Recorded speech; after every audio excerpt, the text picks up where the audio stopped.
Dalam hadis sahih riwayat Ahmad dan Tirmidzi, kata Nabi SAW, qala Allah Ta'ala, Allah berfirman, hadis qudsi, ya ibna Adam, tafarraq li'ibadati amla sadraka ginan wa asudda fakrak. Kalau ada yang tanya, bagaimana caranya lalu kita lalui dunia ini? Kalau seandainya memang kita tidak bisa atau kita harus melaluinya, bagaimana harus kita lalui?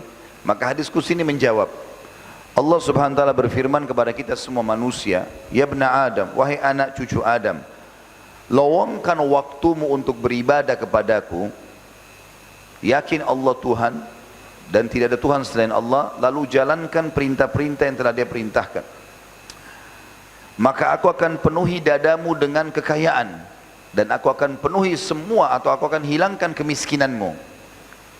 Wa illa taf'al, kalau kau tidak lakukan itu, mala'tu yadaika syuklan walam asudda faqrak. Kalau kau tidak lakukan itu, kau tidak beribadah kepadaku, tidak menikmati yang halal, tidak mengerjakan yang diperintahkan, tidak meninggalkan yang dilarang, maka aku akan membuat hidupmu sibuk dengan urusan-urusan yang tidak perlu, dan aku tidak akan menghilangkan kefakiranmu.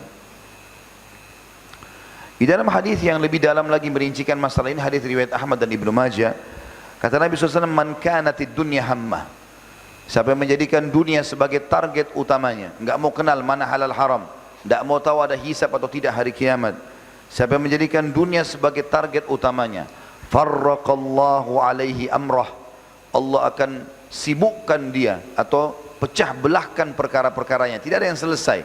Ini belum selesai, ada masalah lain, ini belum selesai, masalah yang lain. Wa ja'ala faqrahu baina ainai, dan Allah jadikan kemiskinan di antara atau di depan matanya. Ada orang subhanallah teman-teman sekalian, pendapatannya sudah 30 juta, 20 juta per bulan, tapi kita temukan tidak pernah sama sekali dia mengucapkan alhamdulillah, selalu kurang saja. Karena dia menjadikan dunia sebagai targetnya, sehingga dari kekayaan lain, kekayaan ini kepada kekayaan yang lain, dari perempuan ini ke perempuan yang lain, dari mobil ini ke mobil yang lain, tidak ada sedikit pun yang dia merasakan sebuah nikmat itu, semuanya kurang. Walam ya'tihi minad dunya illa ma kutibalah, dan tidak akan, walaupun dia berusaha membanting tulang, bekerja keras, dia juga tidak sadar ternyata yang datang pada dia adalah sesuatu yang sudah dicatatkan bagi dia saja. Tidak akan lebih daripada itu. Di Lauhul Mahfuz sudah tentukan takdir rezekinya. Dan dikatakan wa man kanatil akhirah, sebaliknya, wa man kanatil akhirah niyatuhu, wa man kanatil akhiratu niyatuhu, jama'allahu lahu amrah. Siapa yang menjadikan dunia, siapa yang menjadikan akhirat sebagai targetnya, sehingga dunia dia lalui, tujuannya semua adalah akhirat, maka Allah akan menyatukan seluruh perkaranya. Maksudnya urusannya selesai semua. Ini selesai, itu selesai, ini selesai, semuanya selesai. Kita temukan ada orang subhanallah targetnya akhirat, di umur 40 tahun saya sudah bangun 10 masjid, sudah punya banyak rumah anak yatim, sudah punya ini, punya itu. Allah SWT berkait, karena targetnya akhirat. Wa ja'ala ginahu fil qalbih, dan Allah jadikan rasa kaya itu sifat kaya dalam hatinya. Orang kalau dalam hatinya sifat kaya, bukan di depan matanya, maka selalu saja dia tahu menilai nikmat itu. Minum saja enak, alhamdulillah. Makan sedikit, alhamdulillah. Sedikit saja dia selamat dari mau tabrakan gak jadi, alhamdulillah. Ambil pelajaran semua dari situ, selalu bersyukur. Kemudian dikatakan wa atathu dunya wa hiya ragimah, dan orang yang seperti ini pasti dunia akan datang kepadanya dalam kondisi terhina. Pepatah bahasa Arab mengatakan, artinya yang kurang lebih artinya, siapa yang mengejar dunia, akhiratnya akan luput. Siapa yang mengejar akhirat, akhiratnya akan ikut. Siapa yang mengejar akhirat, dunianya akan ikut. Jadi kalau orang targetnya akhirat, dunia ini akan jadi ikut sama dia. Akan mudah semua, pernikahannya mudah, pekerjaannya mudah, rezekinya mudah semuanya, karena targetnya akhirat. Tapi siapa yang menjadikan dunia targetnya, lupa dengan akhirat, maka Allah akan persulit kehidupannya di dunia itu. Tidak pernah selesai urusannya.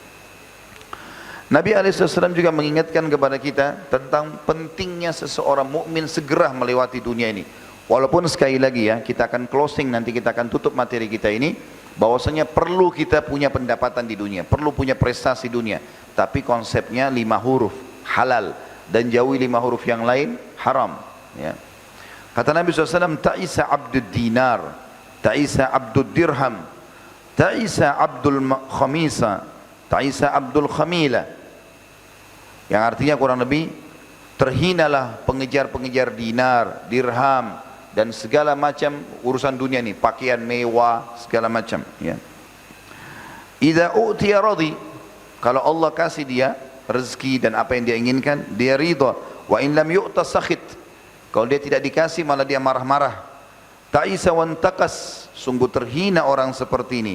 Wa idza syika falan taqash, dan kalau dia tertusuk duri semoga tidak bisa mencabutnya. Maksudnya Nabi SAW menghina orang seperti ini. Tuba lil abdi akhadha bi'inani farasi, beruntung sekali seorang hamba yang segera mengambil tali kekangan kudanya. Fi sabilillah, dan dia pergi berperang di jalan Allah. Ash'athu ra'suh, yang rambutnya berantakan. Mukbarra kadamah, kedua telapak kakinya berdebu. In kana fil hirasati kana fil hirasa, kalau dia disuruh berjaga-jaga di pasukan perang, dia sibuk dengan berjaga-jaga itu karena targetnya adalah akhirat. Wa in kana fis saqati kana fis saqa, bahkan kalau disuruh di pasukan belakang dia pun tetap ada di pasukan belakang. Wa idza sta'dzana lam yu'dzan lah, bahkan karena penampilannya sederhana, kalau dia minta izin untuk bertemu dengan orang, orang tidak mau bertemu dengannya. Wa idza syafa'a lam yushfa', dan kalau dia memberikan pertolongan atau syafaat, rekomendasi, maka tidak diterima rekomendasinya. Hadis ini riwayat Bukhari. Tentu hadis ini teman-teman jangan difahami, oh berarti kita tidak usah urusan dunia, bukan itu yang dimaksud. Tetapi ada orang yang memang sudah sadar tentang akhirat, maka kemudian dia sibuk dengan urusan akhirat itu, dan dunia ini akhirnya ikut dengan dia. Ada sebuah kisah dinukil oleh Imam Qurtubi di dalam buku beliau At-Tadhkirah rahimahullah. Beliau mengatakan ada seseorang di zaman kisah salafus salih dulu, kisah klasik. Dia pada saat umur 40 tahun sempat dia melihat di jenggotnya ada satu rambut berwarna putih. Maka dia pun pergi ke Masjid Nabawi di Madinah. Kemudian mulailah dia bergelagat seperti orang yang gila. Ini ceritanya seperti itu. Maka setiap keluarganya datang mencari dia di malam hari untuk supaya pulang, dia seakan-akan membuat dirinya orang gila. Ucapannya tidak teratur. Sampai keluarganya pikir sakit nih ayah kami. Hartanya banyak sekali dia, orang kaya raya.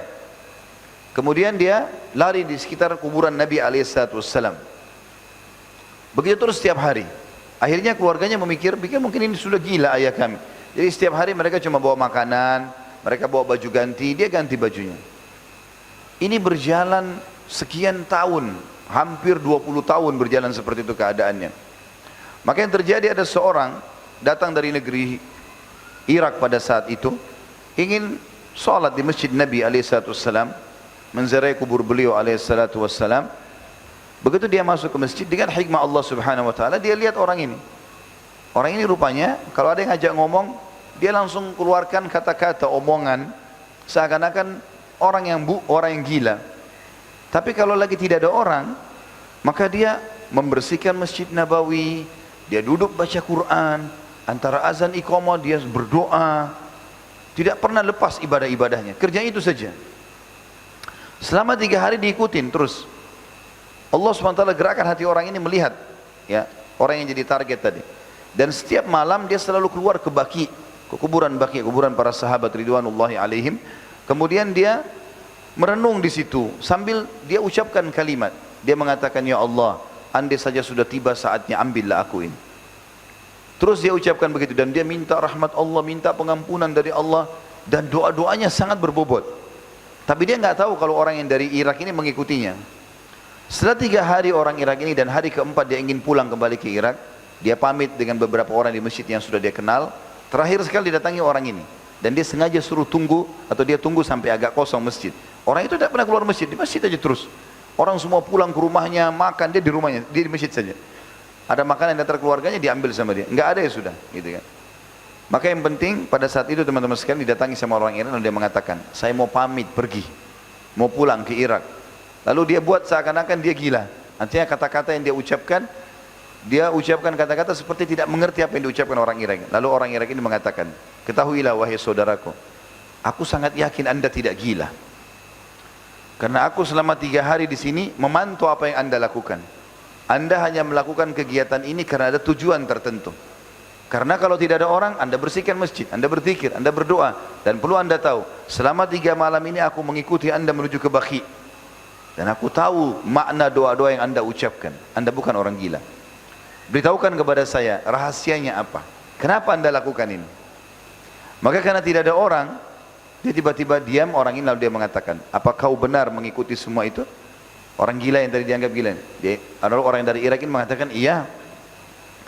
Dia bilang ceritanya, sekitar 20 tahun yang lalu, saya sempat melihat diri saya di cermin, saya temukan di salah satu, atau di jenggot saya ada satu bulu berwarna putih.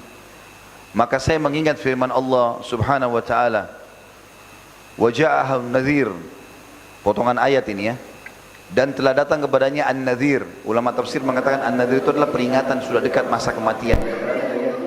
Rambut putih, berikutnya kulit, banyak keturunan dan banyak investasi yang sudah dapatkan, itu semua menandakan sudah dekat dengan tanda pulang. Aku khawatir kalau aku meninggal dan aku sibuk terus dengan urusan-urusan dunia aku tidak selesai. Maka aku lakukan ini, kalau aku bilang sama anak-anakku, kalau aku bisa pulang, aku akan sibuk selalu mengurus dan tidak selesai.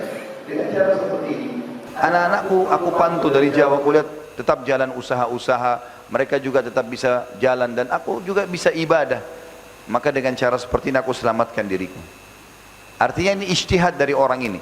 Tapi bagaimana orang ini segera mengambil langkah yang terbaik, mirip dengan makna hadis tadi. Artinya ada orang berijtihad segera menuju ke akhirat, apalagi di batas umur tertentu, apalagi di atas 40 tahun, sudah tujuannya akhirat semuanya.